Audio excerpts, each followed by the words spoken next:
أما بعد فأعوذ بالله من الشيطان الرجيم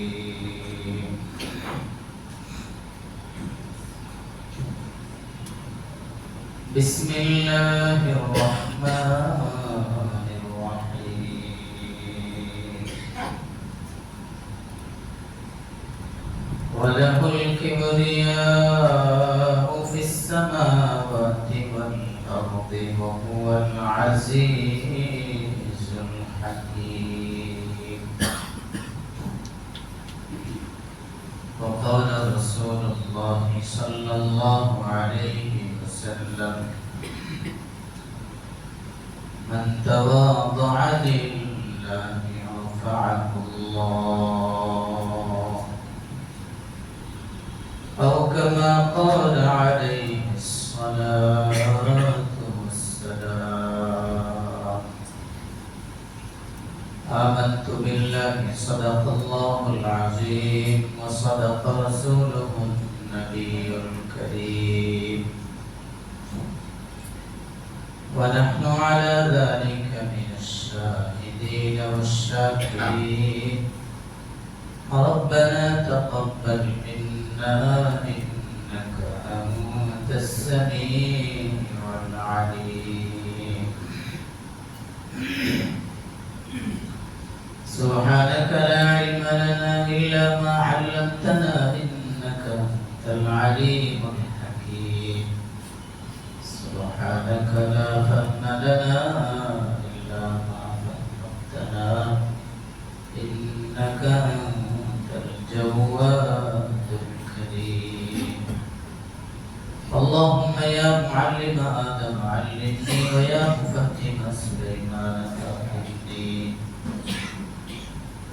اللهم صل على محمد وعلى آل محمد كما صليت على إبراهيم وعلى آل إبراهيم إنك حميد مجيد اللهم بارك على محمد وعلى آل محمد كما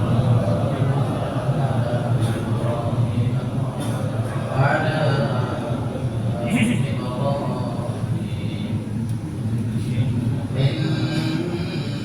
إنك حميد مجيد الله الله الله الله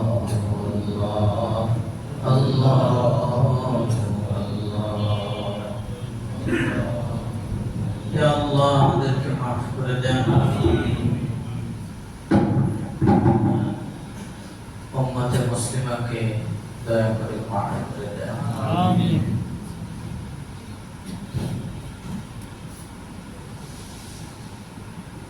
সর্বময় ক্ষমতার অধিকারী একমাত্র আল্লাহ তিনি যা চান তাই করতে পারেন ফাআলু লিমা ইউরিদ তিনি কোন বিষয়ে করতে হলে সেটা আমাদেরকে বোঝাবার জন্য শুধু শব্দ পেশ করেছেন কোন আমাদেরকে বোঝাবার জন্য কিন্তু তার কোনো জিনিস করার জন্য কোনো বলা লাগে না এত মহান ক্ষমতাধর আল্লাহ মহান শক্তিশালী ইন্নাল্লাহা আলা কুল্লি শাইইন কাদির তাহলে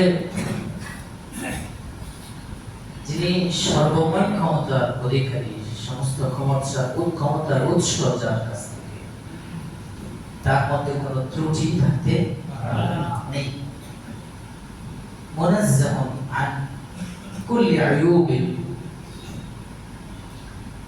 এজন্য কোন বিষয় বড়াই করতে হলে শুরু করতে পারেন একজনই কে তিনি আল্লাহ আর আমরা সবাই ত্রুটিপূর্ণ ত্রুটিযুক্ত নাকিস এবং আল্লাহ তো বলেছেন যে তোমরা একটা সময় ছিল লাম ইয়াকুন শাইআন মাযকুরা উল্লেখযোগ্য বস্তু ছিল না জিনিস প্রত্যেকটা জিনিস বোঝায় এটাও ছিল না নাচিজ ছিল। আমি তোমাদেরকে মানে ইয়ুমনা এক ফোঁটা নাপাক পানি দ্বারা তৈরি করেছি, সৃষ্টি করেছি। এটা নাপাক, তোমার উৎসটাই নাপাক, প্রথম জিনিসটাই তোমার নাপাক। তুমি কিসের আবার বড়াই করবা? কোনোভাবেই মানব জাতির জন্য, কোন মাখলুকের জন্য বড়াই করা এটা সাজে না। বড়াই করতে হলে একমাত্র করতে পারেন শুধুই আল্লাহ। এবার আমার যত সুনাম সুখ্যাতি, যত বড়ত্ব, যত টাকা পয়সা, যত কিছুই থাকুক না কেন, বড়াই করার মতো বাহ্যিক দৃষ্টিতে এটা ওনার দৃষ্টিতে এটা কিছুই না। ওনার দৃষ্টিতে এজন্য ইনি কোরআনে জানায় দিয়েছেন ওয়ালাহুল কিবরিয়াউ ফিস সামাওয়াতি ওয়াল আরদি ওয়া হুয়াল আজিজুল হাকীম। বড়ত্ব যদি করতে হয় এটা খাস করে নিছি আমি আমার সাথে, এর বান্দা আমি আজিজ পরাক্রমশালী, আমি কাহ্হার, আমি জব্বার। অতএব করতে হলে আমি করব, তুমি করিও না। যদি করো তাহলে তুমি অধঃপতনকে নিজের করে নিলা, নিজের নিম্ন গতিটাকে বাছাই করে নিলা। মান তাওয়াদা লিল্লাহ রাফাআহুল্লাহ। ছোট মনে করো, আমি আল্লাহ তোমাকে বড় বানাবো। নিজেকে কি করো? মিটিয়ে দাও, আমি কিছুই না, আমি কিছুই, আমি আমি এটা বলতে গেলেই বিপদে পড়বা। আমি এতটুকু যদি ভিতরে থাকে তাহলে আমি তো দূর করার আগ পর্যন্ত জান্নাতেও তোমার জায়গা হবে না। এতটা ভয়ঙ্কর ব্যাধি এটা। আমি এই জিনিসটা যদি মুখের থেকে কলবে বসে যায় তো বাস খাইছি, নিজের ধ্বংস অনিবার্য, সুনিশ্চিত। কারণ কোরআনে এবং হাদিসে এইটাকে এত ভয়ঙ্কর ঘৃণার চোখে দেখেছে আল্লাহ এবং আল্লাহ রাসূল। মুমিনের ঘৃণিত এই গুণ যদি মুমিন রাখে, স্বর্ণ এই নাক পড়ে না মহিলারা, মহিলাদের সাজে, মহিলাদের নাকের সাথে সাথে আপনি যদি পুরুষ মানুষ নাক পরে এখানে স্বর্ণ সাজবে? আল্লাহ বলেন এই বড়াইটা সাজে শুধু আমার সাথে, আমি আল্লাহর সাথে, তোমার সাথে বড়াই সাজে না। বড়ত্ব এটা মানায় না বন্দা। অতএব এটার দিকে পা দিও না, এটা আগাইও না, তুমি সামনের দিকে যাও না।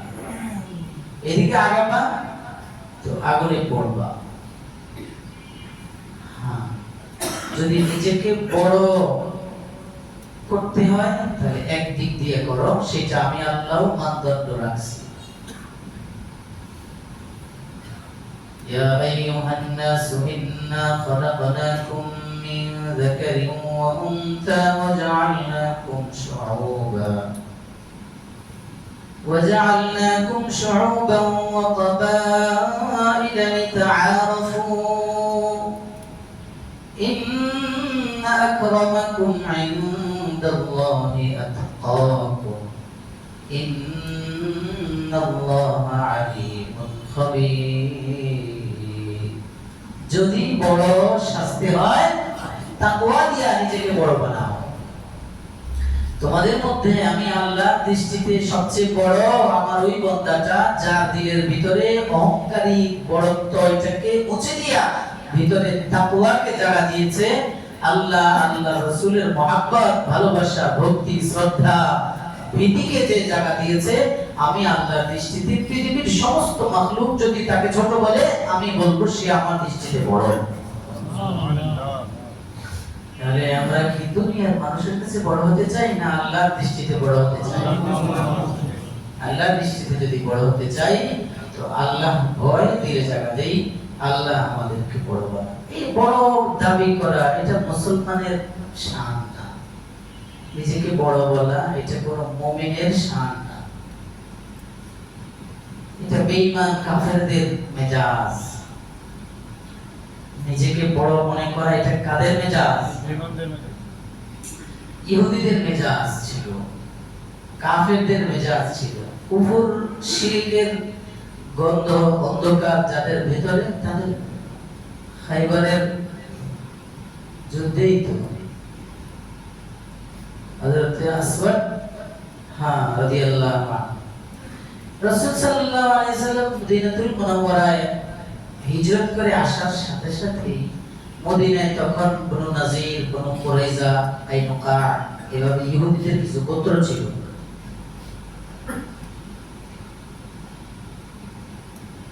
এদের অহংকারী বড়ত্বের বিষয়ে কোরআনে আল্লাহ স্পষ্ট করে অনেক জায়গায় বলেছেন। রাসূলকে আগে এদের ব্যাপারে সতর্ক করেছেন, এরা ভয়ঙ্কর জাতি, এদের সীমাটা বড় ছিল। তো মুসা আলাইহিস সালাম থেকে শুরু করে হযরত ঈসা আলাইহিস সালাম পর্যন্ত সব আম্বিয়া বনি ইসরাঈল। এরপরও এই জাতিকে আল্লাহ ঘৃণিত জাতি হিসেবে উল্লেখ করেছেন কোরআনে, এবং এই জাতি অমান্য করার কারণে এদের জন্য প্রতি নামাজে ফরজ হোক আর নফল হোক আর সুন্নত হোক, প্রথম 2 রাকাতে এদের জন্য বদদুয়া করাকে ফরজ করে দিয়েছেন আল্লাহ। গায়রিল মাগদুবি আলাইহিম বলে আল্লাহ বলেছেন, বদদুয়া করতে হবে এদের জন্য। কত কুলাঙ্গার জাতি হতে পারে। তো আল্লাহ তো জানেন এরা আমার নবীকে কষ্ট দিবে, মদিনায় তো এদের বাসস্থান। এইজন্য নবীজি সাল্লাল্লাহু আলাইহি ওয়াসাল্লাম মদিনাতুল মুনাওয়ারায় আসার পরে এদের সাথে সন্ধি করেছেন যে আমরা তোমাদের সাথে মিলেমিশে থাকবো, তোমরা আমাদের সাথে মিলেমিশে থাকবা, ভিতর বাহির কোন শত্রুকে তোমরা আমাদের বিপক্ষে সহযোগিতা করবা না। কিন্তু এই কট্টর জাতি এরা একের পর এক মুহাম্মদ রাসূলুল্লাহ সাল্লাল্লাহু আলাইহি সাল্লামের বিরোধিতায় মেতে উঠত।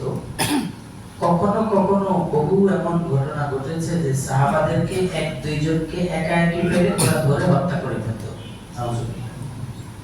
সাহাবীদের উপর জুলুম নির্যাতন অনেক করত। একই মদিনার গলিতে গলিতে কোন সাহাবীকে গোপনে পেলে হত্যা করত, মারত ধরে। এক পর্যায়ে 7ম হিজরি পর্যন্ত মদিনায় আসার 7 বছর পর্যন্ত আল্লাহ পাক বলেছেন একটু দেখেন, আরো দেখেন, আরো দেখেন, দেখেন না ওরা মুসলমান হয় কিনা, দেখেন না ওরা সোজা হয়ে যায় কিনা। সব তো আল্লাহ জানেন সোজা হবে না যে জাতি। 7ম হিজরিতে এবার আল্লাহ বলে দিলেন এগুলো পাকাই থাকবে, এগুলো সোজা হবে না। ওদের বিরুদ্ধে খাইবারে যান, খাইবারে যায় যুদ্ধের প্রস্তুতি নেন, ওদেরকে মোকাবেলা করতে হবে। রাসূলুল্লাহ সাল্লাল্লাহু আলাইহি ওয়াসাল্লাম খাইবার যুদ্ধের জন্য সাহাবাদেরকে সাথে নিয়ে খাইবারে উপস্থিত হলেন। উপস্থিত হওয়ার পর ওই ইহুদি জাতি এরা বর্ণবাদী ছিল, অহংকারী জাতি, মুতাকাব্বির জাতি, বড়ত্ববাদী। এদের যারা কর্মচারী ছিল, অধীনস্থ ছিল, তাদেরকে তারা মানুষ বলতো না। কালো বর্ণের কেউ থাকলে তাদেরকে তারা মানুষের সম্মান দিত না, জানতো না, এরা সম্মান দেওয়াটা বুঝতো না মানে দিত না, গোড়ামি। এটা এখান থেকে শেখার বিষয় যে এইটা হলো বেঈমান কাফের ইহুদিদের সিফাত। কেউ অধীনস্থ, তার সাথে দুরাচরণ করা, তার সাথে নিজের আমিত্বকে ফুটিয়ে তোলা, এটা মুসলমানের মেজাজ না। এটা বেঈমানদের মেজাজ হিসাবে কোরআনে হাদিসে রাসূল আল্লাহ উল্লেখ করেছেন। এজন্য আমার যদি কোনো কর্মচারী থাকে, আমার অধীনস্থ, আমিও তার মুহতাজ মনে করবেন না, শুধুই সে আপনার মুহতাজ দেখে আপনার কাছে এসে পড়ে থাকে না। সে না হলে আপনার এই কাজ চলতো না। দুনিয়ায় আল্লাহ মানুষকে বিভিন্ন স্তরে বানিয়েছেন এটার জন্য। সবাইকেই তো পারতেন আল্লাহ কোটিপতি বানায় দিতে, পারতেন না? তাহলে আপনার মেথডগিরি কাজ করতো কে? আপনি যে বিশাল বড় বড় অফিসিয়াল ইন্ডাস্ট্রিজ, গার্মেন্টস ফ্যাক্টরি, কত কাজ একজনের, এই কাজগুলো একা আপনি পারতেন? আচ্ছা, আপনার বাসার কাজ আপনার বিবি সাহেব পারে না, এখন তো একজন কাজের মহিলা দরকার। ওই মহিলাও তো কোটিপতি, কাকে নেবেন আপনি? কাজ চলতো। আল্লাহ এটা বলেছেন, ইন্না খালাকনাকুম মিন যাকার ওয়া উনসা, তোমাদেরকে দুই শ্রেণীতে বিন্যস্ত করেছি, ওয়া জাআলনাকুম শুউবান ওয়া কাবাইলা লিতাআরাফু। এই যে কেউ ছোট লোক, কেউ বড়, কেউ কোটিপতি, কেউ টাকা পয়সা কম, কেউ সম্মানী, কেউ একটু কম, এটা তোমাদের সাথে তোমাদের শৃঙ্খলা বজায় রাখার জন্য, তোমরা একে অপর থেকে যেন উপকৃত হতে পারো, তোমরা যেন নিজেদের কাজ অন্য দিয়ে আঞ্জাম দিতে পারো। এই দেখলাম এই জাপানে কর্মী সংকটের কারণে বহু গার্মেন্টস ফ্যাক্টরি ইন্ডাস্ট্রি বন্ধ হয়ে যাচ্ছে। তাই বুঝে গেছে আমিও তার মুহতাজ, তাকে শ্রমিক মনে করে, অধীনস্থ মনে করে তার সাথে দুর্ব্যবহার করা যাবে না।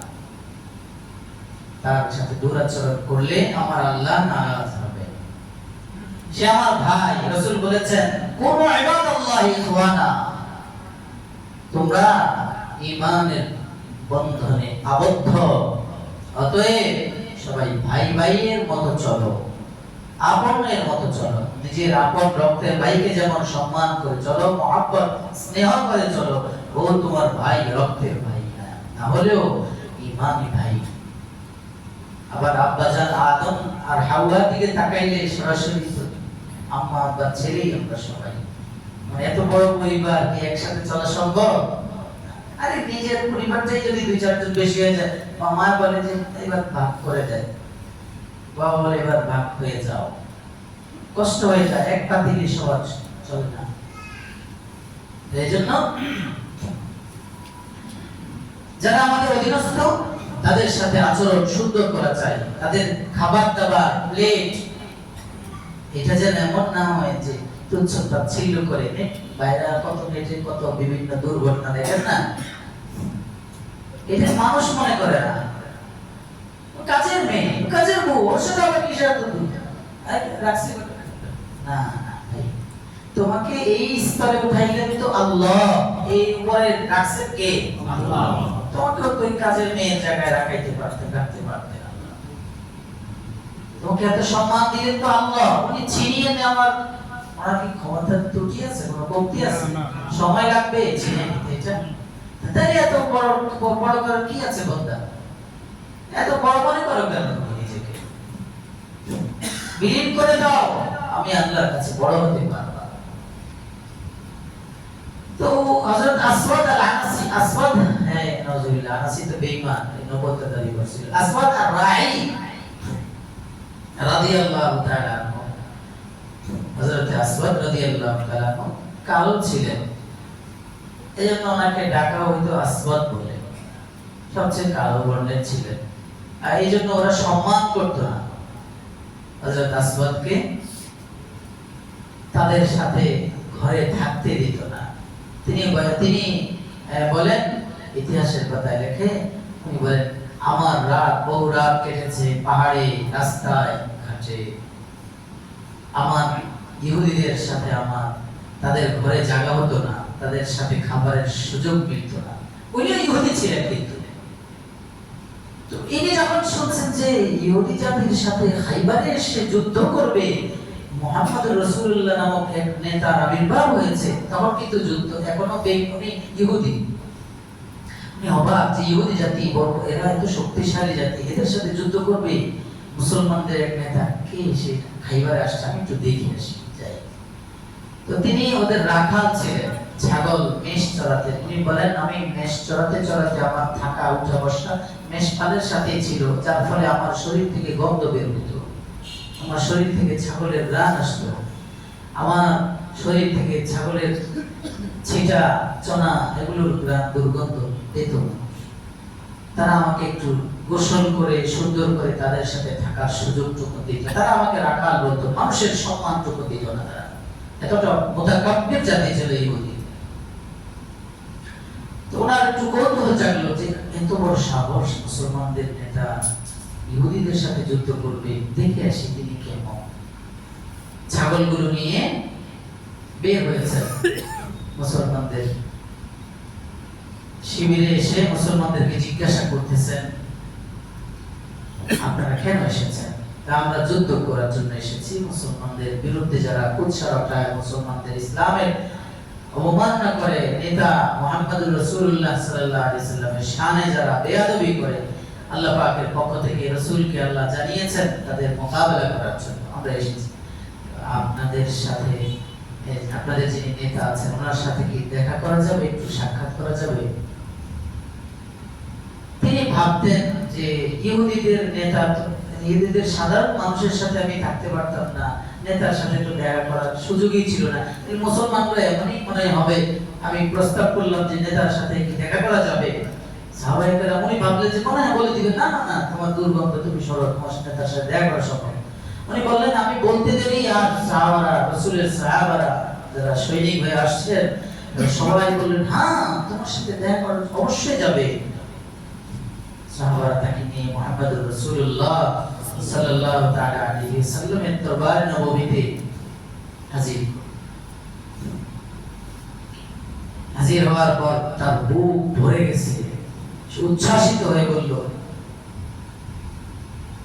আল্লাহ, আমি ইহুদি জাতি, আমি যদি মুসলমান ধর্ম অবলম্বন করি আপনাদের সাথে উঠে বসে কয়েক মিনিট আমার খুব ভালো লাগতেছে, আমার মন চায় আমি মুসলমান হই। আমি যদি মুসলমান হই আমাকে কি আপনারা ভাই বলে স্বীকার করবেন? মুহাম্মদ রাসূল বললেন কেন ভাই বলে স্বীকার করবে, এই প্রশ্ন কেন? বলে আমি যে জাতি ইহুদিদের সাথে, আমি ইহুদি, আমি ইহুদিদের কাজ করি, কর্ম করি, ওদের রাখালের দায়িত্ব পালন করি, ওরা আমাকে ভাই বলে সম্বোধন করে না, তারা আমাকে ভাই মনে করে না, তাদের প্রেস্টিজ মনে করে যাবে। বলে হ্যাঁ অবশ্যই তুমি আমাদের ভাই, এখন তুমি আমাদের ভাই, এবং যদি তারপর আরো মর্যাদায় উন্নত হয়ে তুমি আমাদের ভাই। 2 নম্বর বলেছেন আমার শরীর থেকে যে দুর্গন্ধ আসে লম্বা সময় মেশপারের সাথে উঠা বসার কারণে, আমি যদি ইসলাম ধর্ম গ্রহণ করি আমার শরীরের এই দুর্গন্ধ চলে যাবে? বলে হ্যাঁ চলে যাবে। 3 নম্বর বলেছেন আমার চেহারাটা তো কালো, মানুষ আমাকে পছন্দ করে না, ভালো পায় না, আমি যদি ইসলাম ধর্ম গ্রহণ করি তাহলে আমার চেহারার এই কালো কুচরি যে অবস্থাটা কি দূর হবে, যে সুন্দর হবে? মুহাম্মদ রাসূলুল্লাহ সাল্লাল্লাহু আলাইহি ওয়াসাল্লাম বলেন হ্যাঁ অনেক সুন্দর হয়ে যাবে। ইসলাম ধর্ম গ্রহণ করলে কালো মানুষের চেহারার মধ্যে নূর যখন ফুটে ওঠে, ঈমানের নূরে তার চেহারাটা সুন্দর হয়ে যায়। তিনি দেরি করলেন না, সাথে সাথে কালিমা পড়ে মুসলমান হয়ে গেলেন। তিনি বলেন আমি জানতাম না ইসলাম ধর্ম এত সুন্দর, আমি মনে করতাম ইহুদিরাই ভালো, যদিও তারা আমাকে ভাই বলে সম্বোধন করে না, আমাকে তাদের সাথে খাবার দেয় না, তারা অহংকার জাতি। কিন্তু যখন দেখলাম তাদের, আমি ভাবতেই পারি নাই মুসলমানরা তাদের নেতার সাথে আমাকে সাক্ষাতের সুযোগ দিবে, আবার নেতাও আমার সাথে দেখা করবেন, কল্পনাই করি নাই। মুসলমান হয়ে গেছে আখলাক দেখে, মুতাওয়াদি ইসলাম, ইসলাম এটা সৌন্দর্যকে পছন্দ করে। তিনি বলেন আমি ইসলাম গ্রহণ করার পরে রাসূলুল্লাহকে জিজ্ঞেস করলাম ইয়া রাসূলুল্লাহ আমার এখন কি দায়িত্ব, এই মুহূর্তে আমার কি কাজ? আমার কোনো কাজ, ইসলাম আমাকে কি দায়িত্ব দেয় এই মুহূর্তে? রাসূল বললেন সাল্লাল্লাহু আলাইহি ওয়াসাল্লাম বললেন এই মুহূর্তে তোমার প্রধান যে কাজ ছিল সেটা আদায় হয়ে গেছে। ইসলাম গ্রহণ করা প্রত্যেক কাফেরের জন্য অবিরাম ফরজ, প্রত্যেক কাফেরের জন্য অবিরাম সর্বাবস্থায় এক ফরজ। এই ফরজ তরক করার কারণে বিনা হিসাবে সরাসরি আবাদুল আবাদ জাহান্নামে যাবে। তো তিনি বললেন, রাসূলুল্লাহ বললেন তুমি তোমার এই ফরজ দায়িত্ব যেটা ছিল প্রতি মুহূর্তে প্রত্যেক কাফেরের জন্য আসমান থেকে আল্লাহর যে বিধান জারি সেটা তুমি আদায় করেছো। এখন দ্বিতীয় দায়িত্ব হলো তুমি যে মেষপাল নিয়ে এসেছো রাখাল হিসেবে চড়ানোর জন্য, এগুলো তার মালিকের কাছে পৌঁছায় দিতে হবে। আর তৃতীয় দায়িত্ব হলো আমরা এখন রণাঙ্গনে যুদ্ধের সময়টা ছিল ফজর এবং জোহরের মাঝামাঝি, ফজর ওয়াক্ত শেষ, জোহরের ওয়াক্ত আসার আগে কোনো নামাজ আছে? নাই। তো নামাজের যে ওয়াক্ত নাই, আর ইবাদত তো ওইটাই, যখন যে মুহূর্তে আল্লাহ যে হুকুম সেই হুকুম পালন করা, ওইটাই হলো ইবাদত। তো তিনি মেষপাল নিয়ে তার রাখাল দায়িত্ব পালন করে তিনি দিয়ে আসলেন পৌঁছায় দিয়া মুসলমানদের শিবিরে চলে আসছেন। এসে মুসলমানদের ভিতরে ঢুকে মুসলমানদের কাতারে বাস যুদ্ধের জন্য তিনি সারিবদ্ধ হয়ে দাঁড়িয়ে গেলেন। যুদ্ধ করতে করতে এক পর্যায়ে তিনি শাহাদাত বরণ করেছেন। শহীদ হওয়ার পরে কর্নারে রাসূলুল্লাহ সাল্লাল্লাহু আলাইহি ওয়াসাল্লাম দেখেন যে কর্নারের মধ্যে কিছু সাহাবী গোল হয়ে কথাবার্তা বলতেছে, খুব গোলাকার জেম হয়ে গেছে কয়েকজন। নবীজি দূর থেকে গেছেন সেখানে, কি হলো তোমরা একত্রিত হয়েছে এখানে? ইয়া রাসূলুল্লাহ, এই যে লোকটা ও আমাদের সাথে মদিনা থেকে আসে নাই, কিন্তু এখানে শহীদ হয়েছে, তার চেহারা দেখে আমরা চিনি না। রাসূল সাল্লাল্লাহু আলাইহি ওয়াসাল্লাম কাছে গিয়ে দেখেন যে এই যে ওই যে রাখাল যিনি আসওয়াদ এসে কয়েকজন সাহাবার মাধ্যমে রাসূলের কাছে পর্যন্ত পৌঁছেছেন, তিনি ওই আসওয়াদ।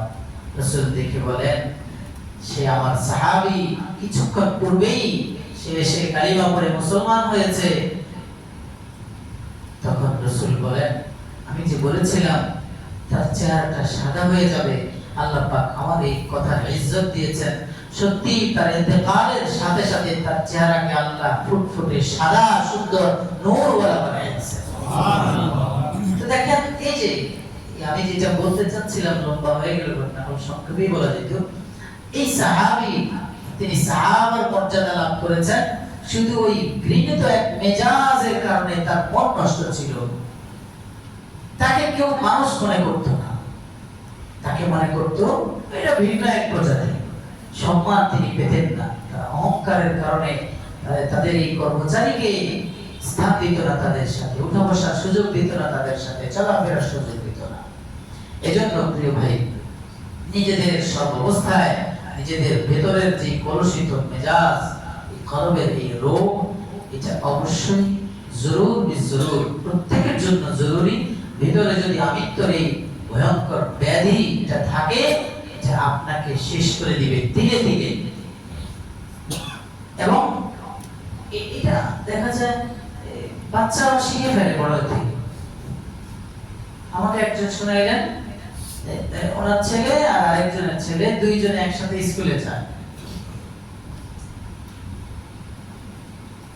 বন্ধুত্ব চলাফেরা করে, বসে একসাথে। হঠাৎ করে তার সাথে তার ছুটে গেল সম্পর্ক। বললেন যে ছুটে যাওয়ার পিছনে কারণ হলো এক ছেলের বাবা ভাড়াটিয়া, ভাড়া থাকে, আরেক ছেলের বাবা স্থানীয় বাড়িওয়ালা। এইজন্য সে তার বাড়ি আছে, তোমার তো বাড়ি নেই, তোমার সাথে চলা যাবে না। সম্পর্ক ছিল, দেখ বন্ধু আর বানানো যাবে না, কারণ সে আমার কোয়ালিটি না।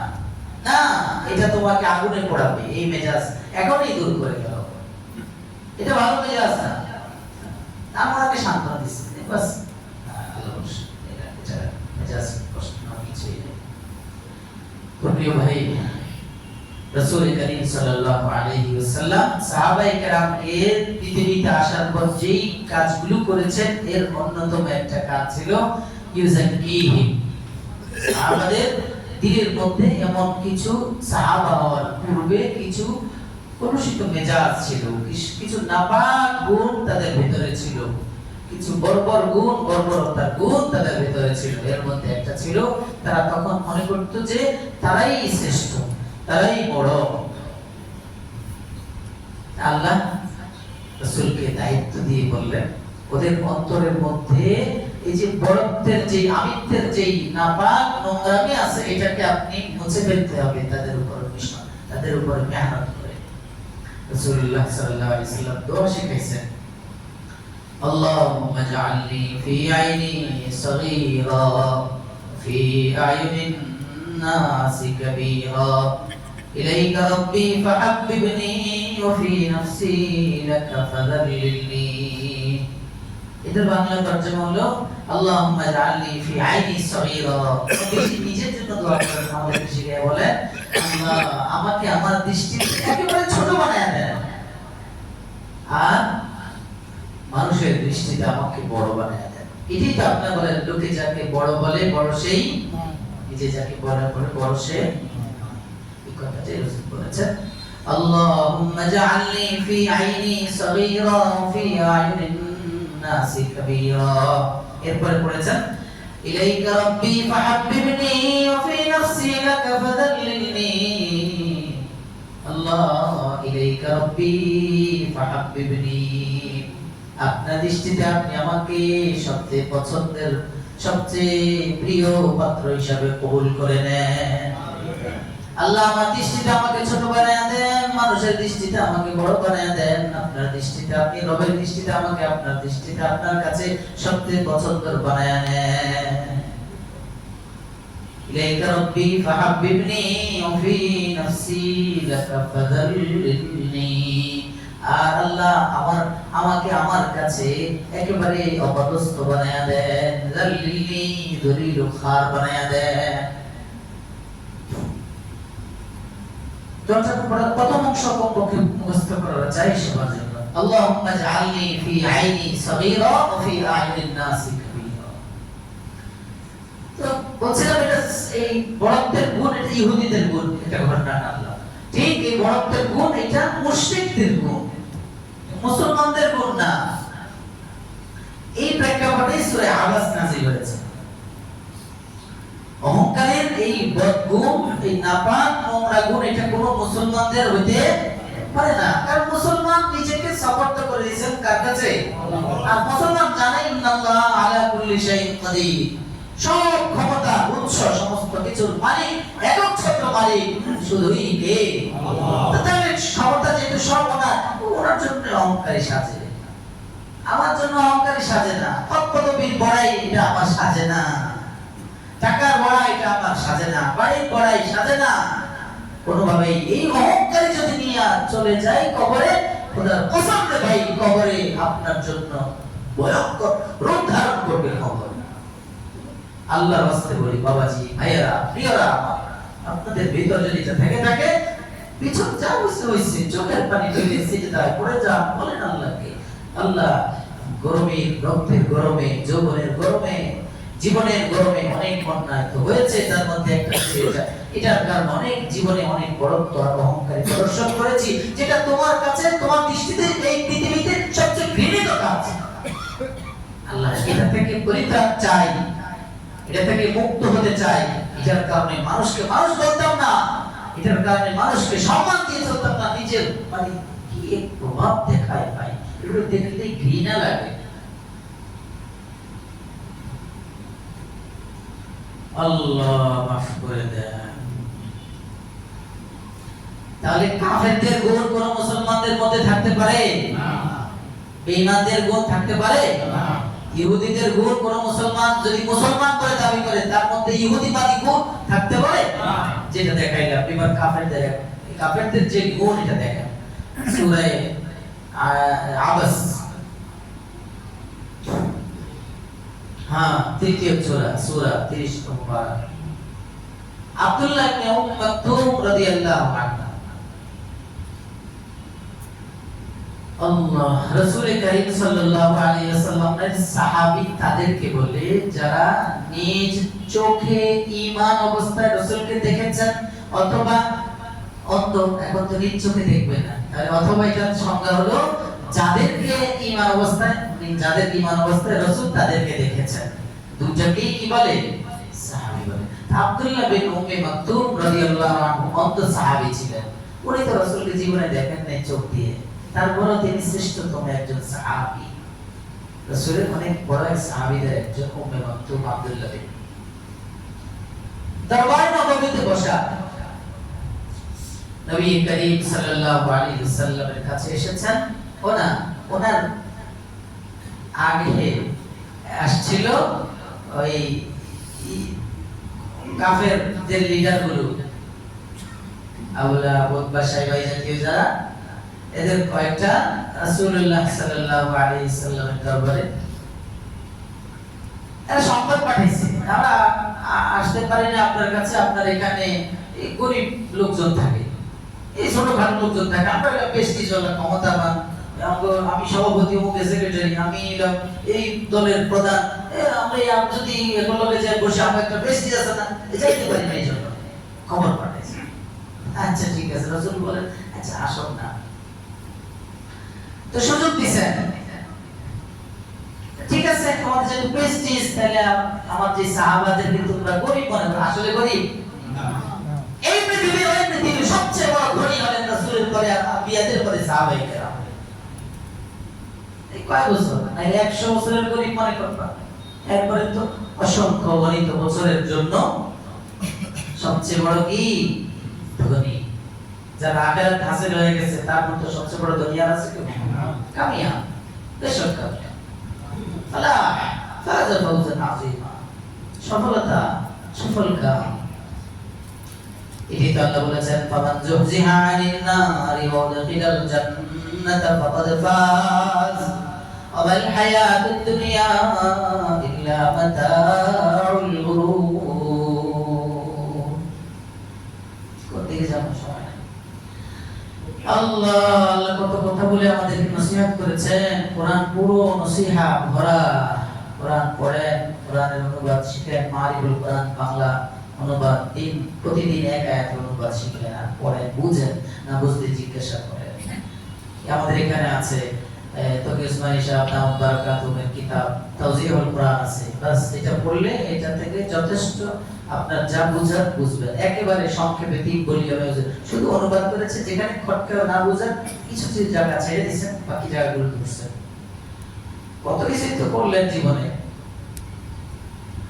আল্লাহর কালামকে একটু বুঝার, একটু শিখার কি আছে ভিতরে একটু ফিকির তো। فمن زحزح عن النار وأدخل الجنة فقد فاز وما الحياة الدنيا إلا متاع الغرور। কিসের অহংকারী করো বাবা?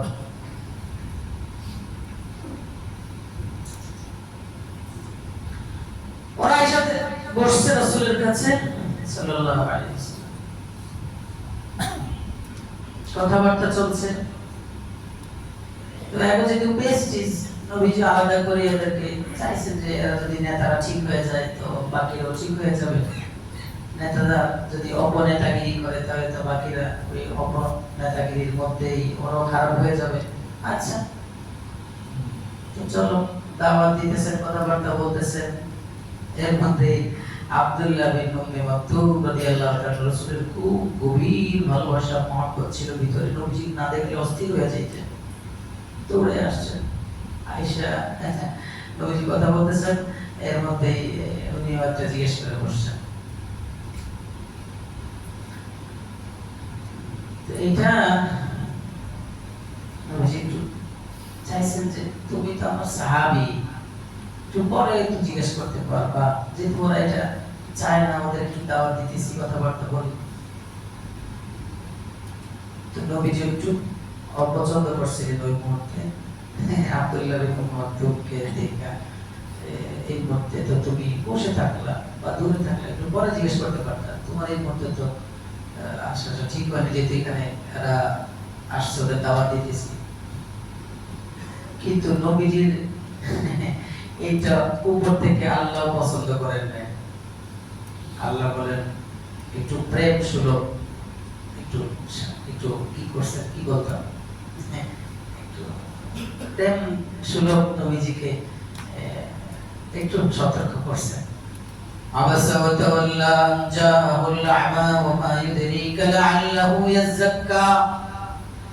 নবীজি আপনি কিন্তু ওই ওদের ওই বেঈমান কাফের যেগুলো আমার আপনার দুশমন, ওদেরকে সম্মান দেখায়া যে আমার প্রিয় আপনার প্রিয় করে দূরে সরাই দিয়েছেন, এটা আমি পছন্দ করিনি। আপনি ওরে দেখা ব্রু কুঞ্চিত আবাসা কপাল বটে ফেলেছেন, মানে আমরা অপছন্দ কিছু কেউ করি না, কপালটা নবীজি সাময়িকভাবে অপছন্দ করেন নাই, মানে আমি ভাবছেন যে ও তো পরেও আছে, ওর বুঝাই দিব।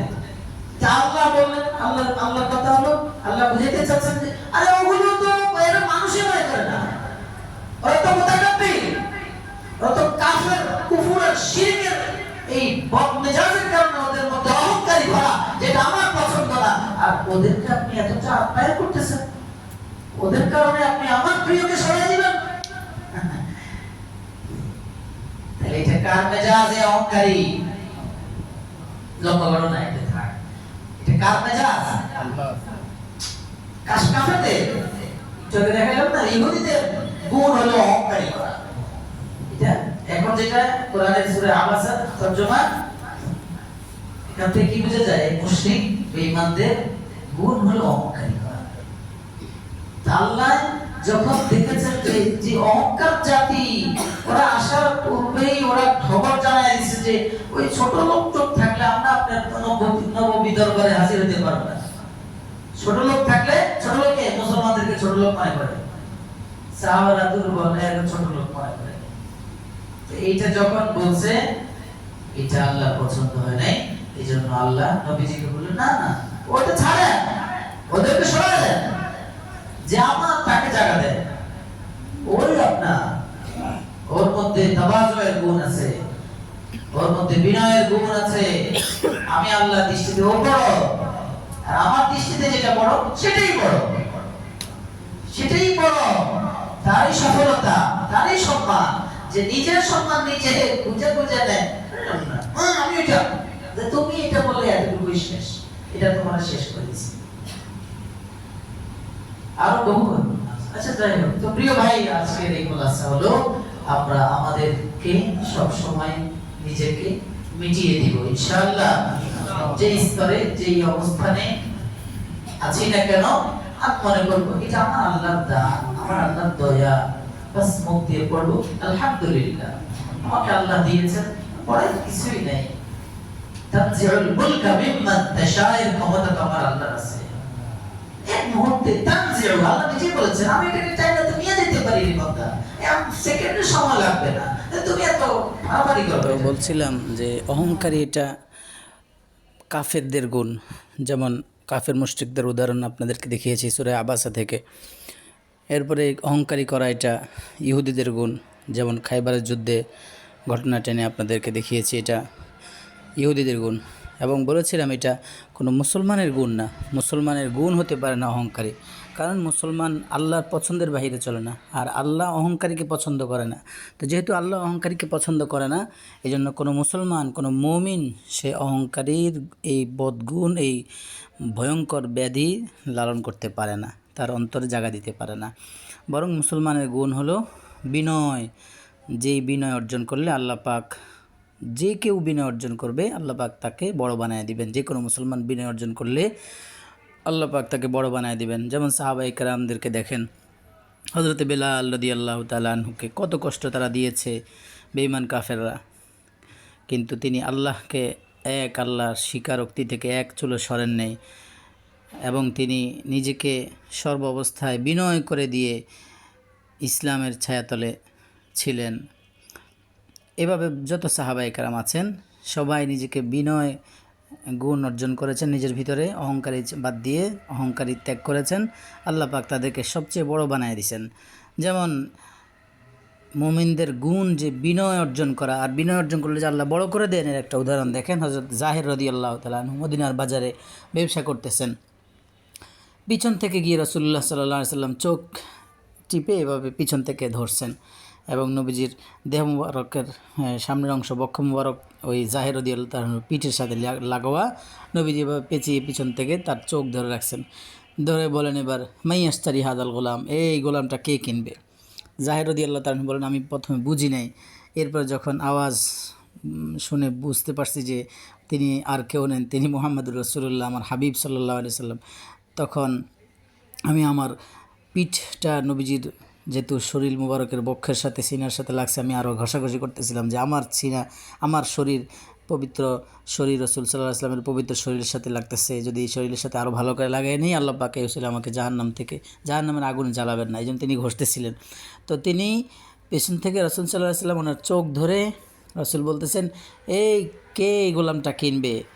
মাইয়াশতারি হাদাল গোলাম। তখন জাহির রাদিয়াল্লাহু তাআলা আনহু নিজেকে এতটা ছোট মনে করতেন, তিনি বলেন, ইয়া রাসূলুল্লাহ, আমি কালো কুৎসি, আমি ছোট মানুষ, আমার কোনো মূল্য নাই, আপনি আমাকে বিক্রি করে কোনো মূল্য, ইয়া রাসূলুল্লাহ, হ্যাঁ রাসূল সাল্লাল্লাহু আলাইহি ওয়াসাল্লামকে বলেছেন যে আমাকে বিক্রি করে আপনি তেমন কোনো মূল্য পাবেন না, আনা কাসিদ, আমি সস্তা, আমাকে বিক্রি করলে তো আপনি তেমন কোনো দাম মূল্য পাবেন না। তখন রাসূল সাল্লাল্লাহু আলাইহি ওয়াসাল্লাম বুঝছেন যে জাহের নিজেকে মিটাইয়া দিছে, যে আমি ছোট, আমি দুর্বল, আমার কোনো গুণাগুণ নেই, এভাবে তিনি নিজেকে ছোট মনে করে রসুলের সামনে পেশ করেছেন। তখন রসুল সাল্লাল্লাহু আলাইহি সাল্লাম বিষয়টা বুঝেছেন যে জাহের নিজেকে মিটায় দিছে, নিজের ভিতরে আমিত্বের গুণ ধারণ করে নেই, বরং জাহের বলেছে, ইয়া রাসূলুল্লাহ, আমি ছোট, আমি দুর্বল, আমি কালো, আমি গোলাম, আমাকে কে কিনবে, আমাকে বিক্রি করে আপনার কোনো লাভ হবে না, অত বেশি পয়সা টয়সা পাবেন না। নিজেকে মিটাই দিয়েছেন, ছোট মনে করেছেন। তখন রসুল সাল্লাল্লাহু আলাইহি সাল্লাম যখন দেখেছেন যে তিনি এইভাবে নিজেকে মিটাই দিয়েছেন, রসুল বলছেন, ওয়ালাকিন লাস্তা ইনদাল্লাহি বিকাসিদ, তুমি যদিও নিজেকে ছোট মনে করো, সস্তা মনে করো, কিন্তু তুমি যে বিনয়ের গুণ অর্জন করেছো, তাকাব্বুরির বদগুণ থেকে নিজেকে বাঁচিয়ে বিনয়ের গুণ অর্জন করেছ, অহংকারের গুণ থেকে নিজেকে রক্ষা করে চেষ্টা করতেছ, এই যে নিজেকে ছোট মনে করেছ, এই জন্য তুমি যদিও নিজেকে ছোট মনে করো, আল্লাহর দৃষ্টিতে তুমি অনেক বড়। ওয়ালাকিন ইনদাল্লাস্তা ইনদাল্লাহি বিকাসির, তুমি আল্লাহর দৃষ্টিতে সস্তা নও, তুমি আল্লাহর দৃষ্টিতে অনেক বড়। তো দেখেন, মুসলমানের গুণ হলো বিনয় অর্জন করা, আর বিনয় অর্জন করলে রসুল বলেছেন আল্লাহ তাকে বড় বানায় দিবেন। এর প্রমাণ হলো যে হযরত জাহের রাদিয়াল্লাহু তাআলা আনহুর এই ঘটনা। জাহের রাদিয়াল্লাহু তাআলা নিজেকে ছোট মনে করেছেন, আল্লাহর হাবিব দিয়ে আল্লাহ জানায় দিয়েছেন, হে জাহের, তুমি নিজেকে ছোট মনে করো, এটা ঠিক আছে, কিন্তু তুমি আল্লাহর দৃষ্টিতে ছোট নও, তুমি আল্লাহর দৃষ্টিতে অনেক বড়, আল্লাহ তোমার সম্মান অনেক উপরে রেখেছেন। এই জন্য আমাদের এই গুণ অর্জন করা চাই। আল্লাহ আমাদেরকে এই বিনয়ের গুণ অর্জন করার তৌফিক দান।